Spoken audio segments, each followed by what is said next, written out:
We welcome you all to a new lecture. As we have promised in our earlier video, previous video, that we will deliver a lecture on depreciation and devaluation, appreciation and revaluation. So these terms comes under the head of under the topic of foreign exchange. Foreign exchange is a vast topic. उसके बारे में एक अलग video अगर बनाई जाए तो ज़्यादा बेहतर होगा, क्योंकि वो एक काफ़ी लंबा टॉपिक है. सिंपल सी बात समझ लेते हैं. What is foreign exchange, exchange rate, what is exchange rate. बहुत ही सिंपल फॉर्म में बहुत ही छोटी सी डिफिनेशन है, क्योंकि इसके कई कंसेप्ट हैं. हम बहुत छोटी सी डिफिनेशन एक बता देते हैं ताकि ये समझ में आ जाए कि हम किस बारे में बात करने जा रहे हैं. Exchange rate is a rate at which one countries currency can be exchange with the currency of another country. मतलब एक करेंसी की दूसरी करेंसी की वैल्यू के हिसाब से क्या वैल्यू है. For example $1 US is equals to 70 rupees for example. तो $1 बराबर 70 रुपये. मतलब if you want to purchase a dollar that means you have to pay 70 rupees. This is a simple concept. ये लेक्चर इकोनॉमिक्स के students के लिए, economics पे research करने वालों के लिए तो यूज़फुल है. साथ ही साथ ये उन लोगों के लिए भी यूज़फुल है जो कि अक्सर हम लोग पेपर्स में पढ़ते हैं, न्यूज़ में पढ़ते हैं कि हमारा रुपया गिर गया, रुपए में भारी गिरावट, रुपए में भारी उछाल, इस तरह की बातें हम लोग जो पढ़ते हैं. तो जो लोग इकोनॉमिक्स से कोई भी रिलेशन नहीं रखते हैं, जिन्होंने इकोनॉमिक्स की पढ़ाई नहीं की है, वो इन सब चीज़ों को बहुत ज़्यादा नहीं समझ पाते हैं कि क्या हो रहा है असल में. तो इधर उधर की बात समझने से बेहतर ये है कि हम थोड़ा सा इसको समझ लेते हैं कि क्या होता है रुपए में उछाल और रुपए की गिरावट. तो इन बातों पे आने से पहले हम एक बात को और बता दें कि फॉरेन एक्सचेंज में जब हम एक्सचेंज कंट्रोल की बात करते हैं, तो जैसे कि मैंने बताया कि एक कंट्री की करेंसी दूसरी कंट्री करेंसी के हिसाब से उसके मुकाबले में कितने रुपए की है, उसको हम कहते हैं एक्सचेंज रेट. तो एक्सचेंज रेट के अंदर दो तरह के सिस्टम होते हैं, flexible exchange rate and fix exchange rate. Flexible को फ्लोटिंग एक्सचेंज रेट का नाम भी दिया जाता है. फ्लेक्सिबल एक्सचेंज रेट क्या है कि जब market forces of demand and supply, मतलब किसी जैसे $, की डिमांड एंड सप्लाई के बेसिस पे $, के प्राइसेस सेट हो जाएं, या इंडियन रुपी के डिमांड एंड सप्लाई के बेसिस पे फ्री मार्केट के अंदर रुपी के दाम सेट हो जाएं on the basis of the demand and supply of a particular currency. जब उसके रेट, एक्सचेंज रेट सेट हो जाता है, उसका प्राइस सेट हो जाता है, that comes under the regime of flexible exchange rate. But when the government intervenes in between and set some particular exchange rate, तो उसको हम कहते हैं मैनेज्ड एक्सचेंज रेट या फिक्स एक्सचेंज रेट, जहाँ पे हम उसको मैनेज कर रहे हैं या फिक्स कर रहे हैं, जहाँ पे गवर्नमेंट कुछ रिस्ट्रिक्शंस लगा रही है या गवर्नमेंट डिसाइड कर रही है. वहाँ पे मार्केट फोर्सेस का कोई अपना रोल प्ले करने के लिए नहीं होता है. तो जिस वक्त हम डेप्रिसिएशन या एप्रिसिएशन की बात करते हैं, तो ये depreciation and appreciation both comes under the flexible और floating exchange rate system. But devaluation and revaluation both comes under the regime of fixed exchange rate system.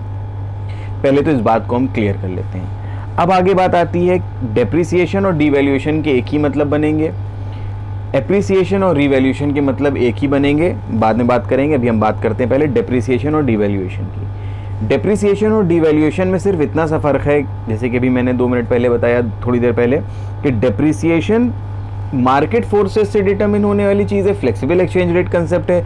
लेकिन डिवैल्यूएशन जो है वो फिक्स एक्सचेंज रेट सिस्टम है, जो कि market में decide उसका रेट नहीं होता है. डिवैल्यूएशन का, डेप्रिसिएशन का मार्केट में डिसाइड हो रहा है on the basis of demand supply of the foreign currency या डोमेस्टिक करेंसी.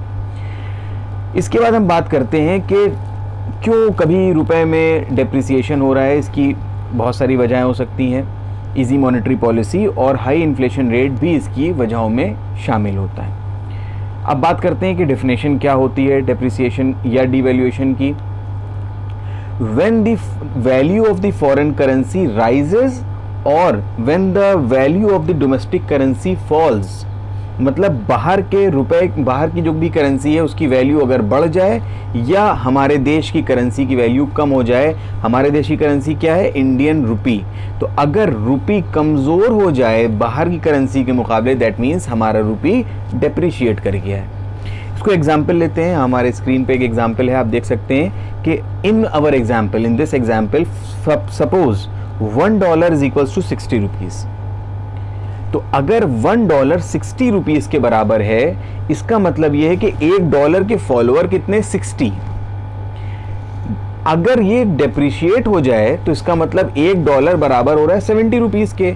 इसका मतलब $1 के पहले फॉलोअर से 60, अब $1 के फॉलोअर्स हो गए 70। इसका मतलब डॉलर की फ़ैन फॉलोइंग, US डॉलर की फ़ैन फॉलोइंग बढ़ रही है। अगर हम इसको अपने सोशल मीडिया लैंग्वेज में बात करें तो US डॉलर की फ़ैन फॉलोइंग बढ़ रही है।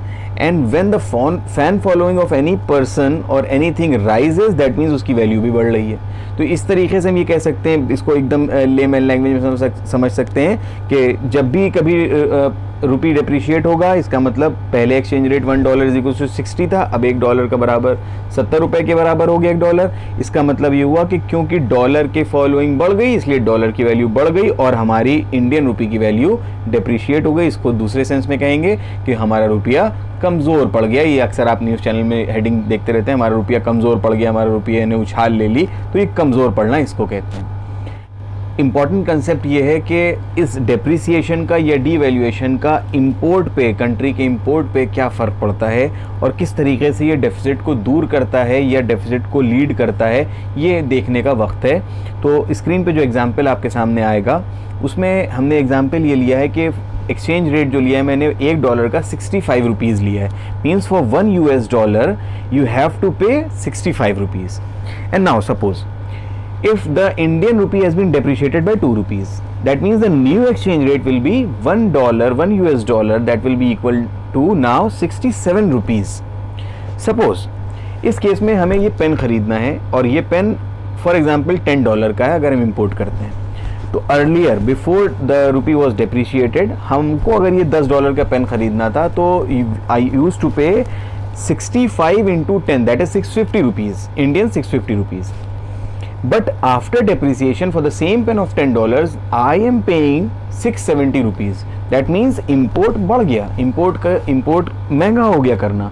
तो import जब महंगा हो जाएगा तो कहीं ना कहीं import की डिमांड कम हो जाएगी। इसका मतलब depreciation या devaluation के होने से हमारे imports कहीं ना कहीं कम हो जाएंगे। अब इसके बाद हम आगे बात करते हैं एक्सपोर्ट्स किस तरह से बढ़ते हैं। एक्सपोर्ट्स के लिए मैं एक अलग एग्जांपल लेते हैं। फॉर एग्जांपल अब हम एक्सचेंज रेट लेते हैं $1 is equals to 50 Indian rupees. And suppose for example I am exporting this pencil और ये पेंसिल 25 रुपीज़ की है। तो इसका मतलब ये हुआ कि जब हम 2 पेंसिल को एक्सपोर्ट करते थे तो हमें $1 मिलता था, या एक्सपोर्ट जो फॉरेन कंट्री के लोग हैं, फॉरेनर्स हैं, जो फॉरेन रेसिडेंट्स हैं, वो $1 में 2 पेंसिल पा लेते थे। लेकिन क्योंकि हमारा रेट ऑफ एक्सचेंज बदल गया, हमारी कंट्री की करेंसी डेप्रिशिएट हो गई है और ये नया एक्सचेंज रेट जो आया है that is $1 equals to 75 rupees. तो इसका मतलब ये है कि वो फॉरेन नेशनल्स जो ये $1 खर्च करके 2 पेंसिल लेते थे, अब उनको $1 में 3 पेंसिल्स मिलेंगी। तो उनके लिए एक्सपोर्ट क्या हो गया, उनके लिए एक्सपोर्ट हमारा सस्ता हो गया, तो हमारे एक्सपोर्ट कहीं ना कहीं बढ़ जाएंगे। तो आपने ये देखा कि डेप्रिसिएशन होने से कंट्री करेंसी में या डिवैल्यूएशन होने से एक्सपोर्ट्स बढ़ते हैं और इंपोर्ट हमारे देश में कम हो जाते हैं। तो इससे कहीं ना कहीं हमारे देश का डेफिसिट भी कंट्रोल होता है। अब हम आगे बात करते हैं दूसरे कंसेप्ट की, एप्रिसिएशन और रीवैल्यूएशन। ये दोनों कंसेप्ट्स का मतलब एक ही है, बस वही फ़र्क है कि एप्रिसिएशन फ्री मार्केट में डिमांड सप्लाई के फोर्सेस से जो प्राइस, जो एक्सचेंज रेट डिसाइड होता है उसको हम एप्रिसिएशन कहते हैं, और revaluation fix exchange rate system का एक कंसेप्ट है, वो फ्री मार्केट में डिसाइड, उसके प्राइसेस, उसका एक्सचेंज रेट फ्री मार्केट में डिसाइड नहीं होता है। तो इन दोनों का मतलब क्या है? इन दोनों का मतलब बहुत साफ है कि फॉरेन करेंसी की वैल्यू में कमी आ जाना या डोमेस्टिक करेंसी की वैल्यू में इंक्रीमेंट हो जाना means if the value of the foreign currency falls and the value of the domestic currency rises, it means the money, the Indian rupee has been appreciated और it has been revalued by the government. इसको बहुत ही common सी language में, एक बहुत ही layman की language में कह सकते हैं, हमारा रुपया मजबूत हो गया, रुपये ने उछाल मार दी as compare to another countries currency.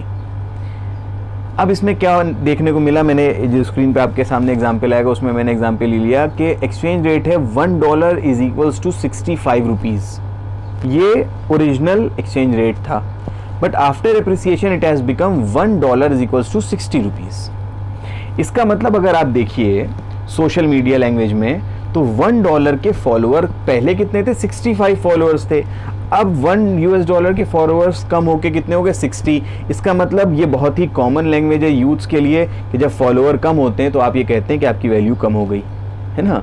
तो जब $, के फॉलोअर्स पहले 65 थे और एप्रिसिएशन के बाद 60 हो गए, इसका मतलब $, की वैल्यू गिर गई और हमारी वैल्यू बढ़ गई, क्योंकि हम उनको फॉलो कर रहे थे। अब हम नहीं फॉलो कर रहे, हम खुद अपने आप को एक स्टार मानने लगे।